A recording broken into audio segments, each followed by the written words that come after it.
Okay, at this point, let me switch to English and introduce the topic of the workshop that I planned. It is improving the accuracy of classroom talk.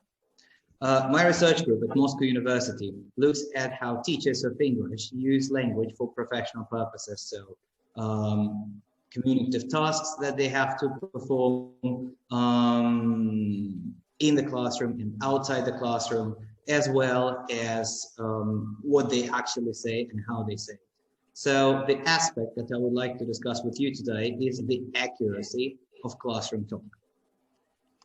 And to begin with, can you please name the action that this child is performing right now? I will start doing the same thing. So how will you ask this child to stop doing what he's doing in English? You can answer in the chat, or you can just turn on your microphone and answer. How would you ask this child to stop doing what this child is doing? What will you call this action? Will you stop swinging in your chair, maybe? Swinging. Mm-hmm. In or with? Mm-hmm. In or with? Stop rocking the chair, says Tatiana. Mm-hmm. Any alternatives? And those people who think that they know how to say it, can you please tell me how confident are you in your vocabulary choice on the scale from 1, not confident at all, to 10, I know how to say it, I can say it, I'm sure I know the right wording for that. Anyone giving me a 10 right in the chat saying, yeah, I know how to say that. Anyone? Someone? Because I have been working with Moscow University students, teaching them professional communication for 6 years. And well, I mean, I've taught them English before. But one amazing thing that I have noticed is that our students can talk about intercultural communication, cultures, languages for hours and hours and hours. They are mostly B2 plus C1 users of English. But when it comes to very simple terms that we use in the classroom when we teach English, the right phrases might be missing, because no one would ever teach you stop rocking on your chair at C1. That doesn't seem adequate. However, what we get at the end when we look at the lesson script is that there are a lot of teachers who would switch to Russian and give the instruction in the Russian language here. And one of the hypotheses that we have developed is that simply no one has ever taught them how to say this in English. Now, this is the first reason why we are having sessions like this one. Here's another reason.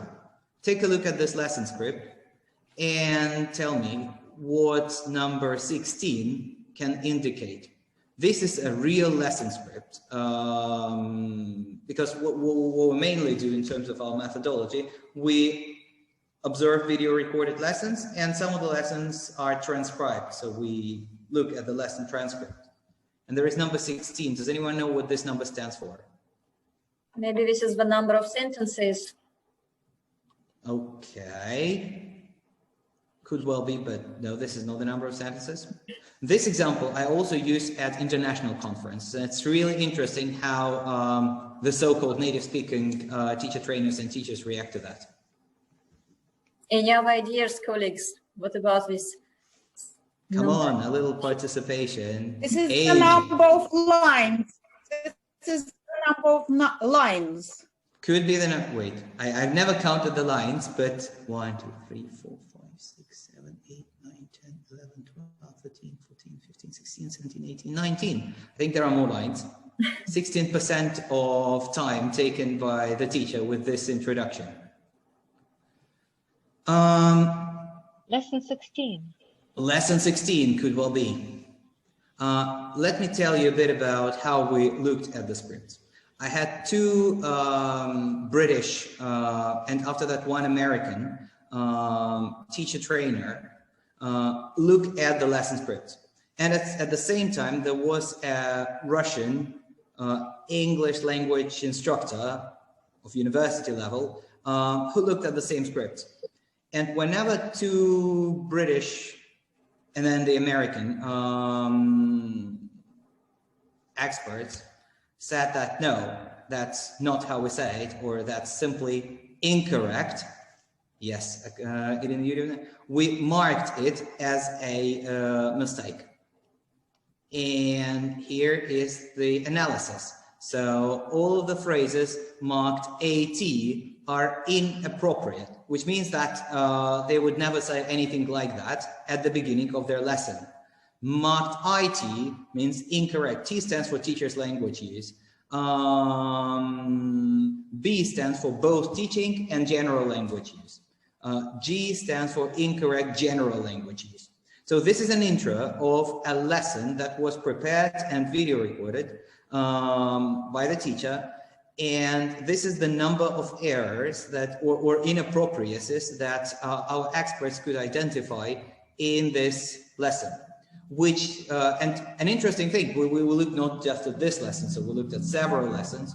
Around 30% of the errors or inappropriacies identified by the British and the American trainer were not identified by the Russian language instructor, for the reason that we have our own variety of English that we use in the classrooms that has been developed, and that seems totally all right to us, but that is not something that people in the authentic or natural context would use.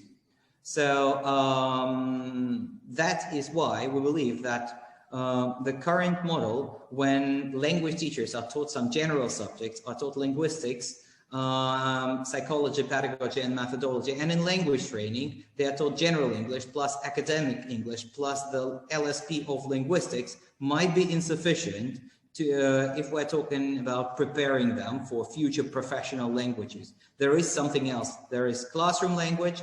There is there are skills that they need to, for instance, read and mark students' work, which are professional reading skills. Because at the end of the day, what most people who are students in language teaching departments are going to do when they start working, they're not going to read academic texts most of the time. Things that they are going to read are their students' written papers, the essays and other written work. So giving them the right reading skill for working with those texts is no less important than developing their academic skills and training them in reading academic texts. That's why our project is a bit of rethink on how we train future language teachers, trainee language teachers, and how we prepare them for professional communication in the area of teaching. There are several aspects here. So first of all, the current model versus the ESP of language teaching, the English for specific purposes of teaching. The exams, the international exams, CELTA, DELTA, and TKT, have a slight language component, but they do not focus on the language. On the other hand, in a number of countries, there have been attempts at assessing the teacher's professional language competence. And this has been done in many different ways. For example, in Turkey, the teachers were asked to write the general English test for state officials. I know that in Russia, in several regions, there have been attempts to make teachers write YAGE in English. In some parts of Russia, teachers were required to do the IELTS test, which also shows that there is no specialized exam, no specialized assessment that would aim at professional language use, at English language teachers' professional language use. Here are some other assessment tiers, and the closest one to what we would like to have at the end is the LPATE test in Hong Kong, which assesses 4 skills plus a real classroom assessment of teachers, of trainee teachers during their teaching placement, which is the same thing that we do, where we give our students micro-teaching sessions And we observe those micro-teaching sessions, not just from in terms of the methods that they use, but also considering the language that they use in the simulated professional environment where they have to deliver a language lesson. Doing this, we apply a wide range of ESP methodology because we believe that it is language for specific purposes, which includes needs analysis. We do interviews and surveys with teachers and employers. We looked at job descriptions to understand what communicative tasks teachers have to perform, looked at standards, observed a number of lessons. We also managed to create our mini corpus of classroom language use. And what we are trying to do is to map this language in terms of levels, in terms of different criteria. But this is more of a background to the study. And in terms of teaching materials, it can be clearly seen that there is a certain lack of them because the most recent book that exists is Practical Classroom English by Oxford University Press, published in 2006. I guess the language has changed since then a lot. Today we are going to do, in the session, we're going to look at a bit of our research, which focused on the errors that teachers make in their classroom language use. We do understand that there is a difference between errors, mistakes, and slips. And some of the errors could be classified as slips, but if we could see the same error being repeated in different lessons, what we believe is that those might also be fossilized errors, which means that that's something that people have learned incorrectly from their own teacher's language use, or at a different level during their somewhere during their education, and they have been using it incorrectly since then. The consequence of that is that, first of all, we cannot provide our students with the right model of language use.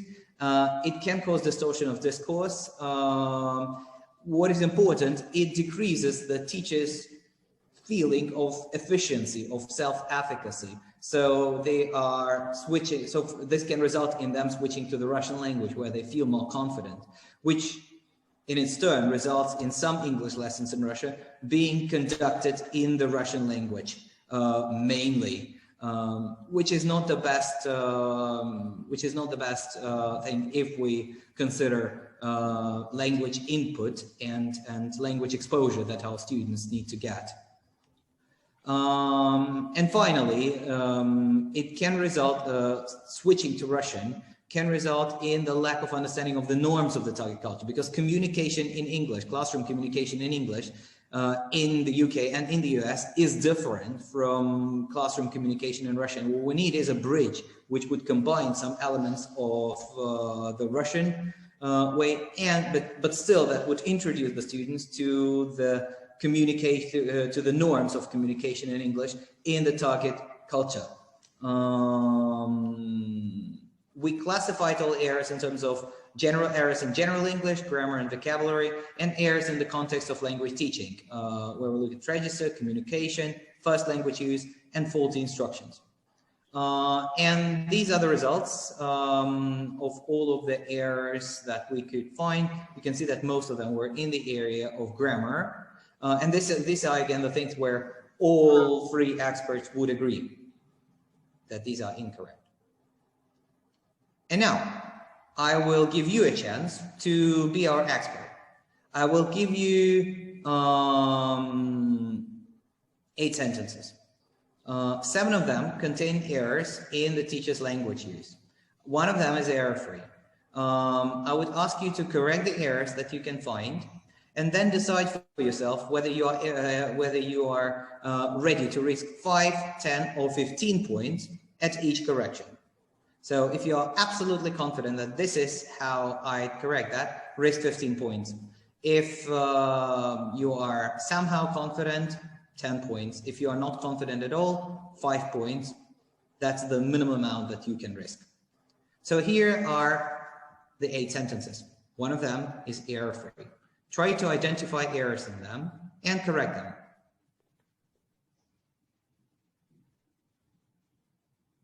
And then decide how confident you are risking 5, 10, or 15 points.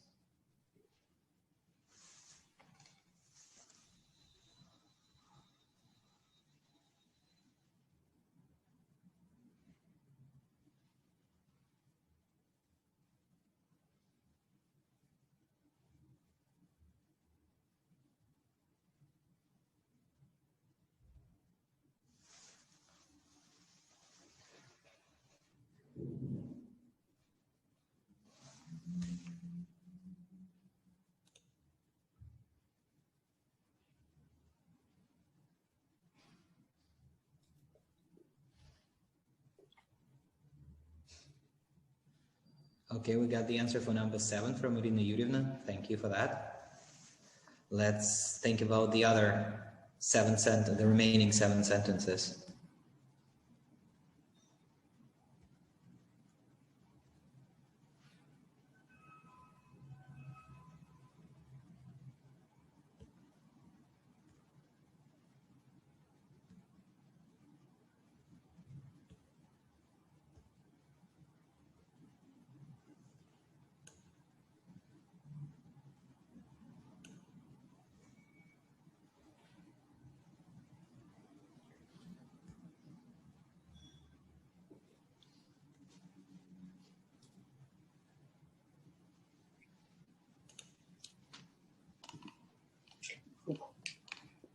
Не знаю я.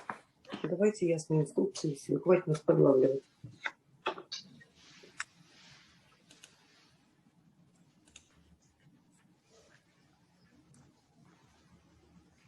Shall I repeat the instruction? The instruction is to correct mistakes in 7 sentences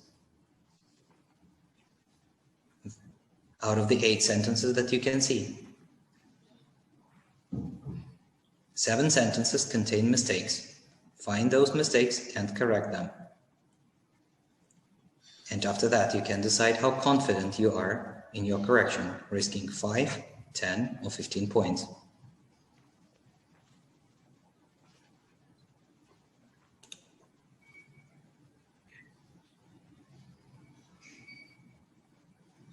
At each correction.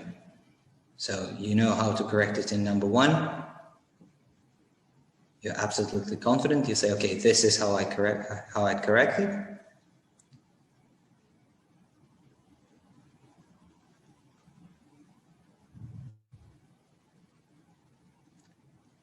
Right, let's do it together bit by bit. I thought that you'd first do this and then we're going to check it, but I see that we are running out of time and this might be a little more complex online than I thought.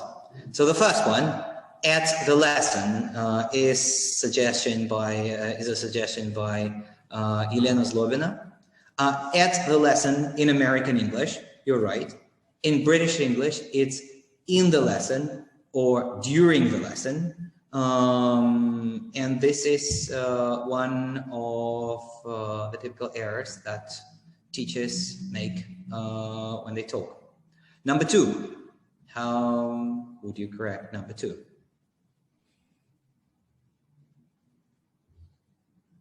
Well, yes, you can say, I don't think so. That'd be okay.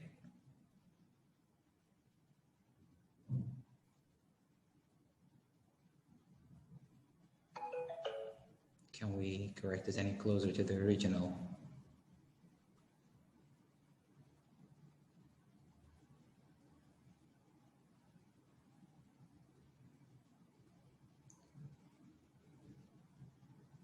Ой, уже не тяни резину. Все равно мы не будем, боимся. Okay, then how would you correct it? Да хватит. Well, the correction here would be, I think not. I think not. Number 3, anyone? No, I think not in the second one. In the third one, is there any mistake in sentence 3? You ask one question. Mm-hmm. the correction here would be in the use of tenses. You cannot use the present simple tense while talking about the future in the English language. In groups, you will discuss the answer, or you are going to discuss the answer. You discuss the answer is a mistake. Number 4, I wish you had had a conversation with me before you did that, is actually correct. So this is the correct sentence. Number 5 is one of the most common errors that we could observe. And that's also with our trainee teachers. That's also one of the common errors that we can observe. What do we call exactly, Irina? What do we call the thing that you wipe the board with? Number 6.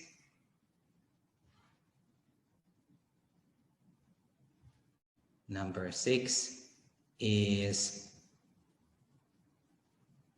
give feedback. Feedback is an uncountable noun, and we give feedback, right? And now I would like to give you some feedback. Number 7 has already been corrected by, I think, by Irina at the very beginning. And we'll see how you react to unfair behavior. And number 8,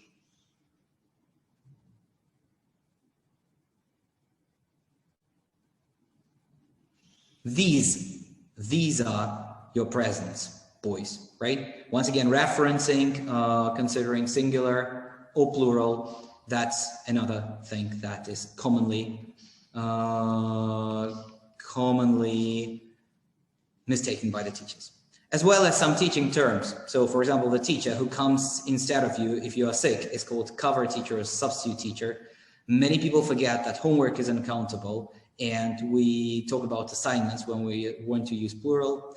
The word variant is not used in the teaching context in the target language. Instead, we must use the words option, answer, or version if we're talking about 2 versions of the text. We do not check students' essays, we mark them, because checking is a yes or no process. We give feedback or advice, they are uncountable. We commonly could observe mistakes in the words handing in or handing out. When we want students to look at a certain page in the book, we would ask them to turn to a certain page, which is the most widely used lexical choice there that we could observe in the lessons conducted in the UK or the US. And when you want students to move to a different place or to give each other things, they swap, right?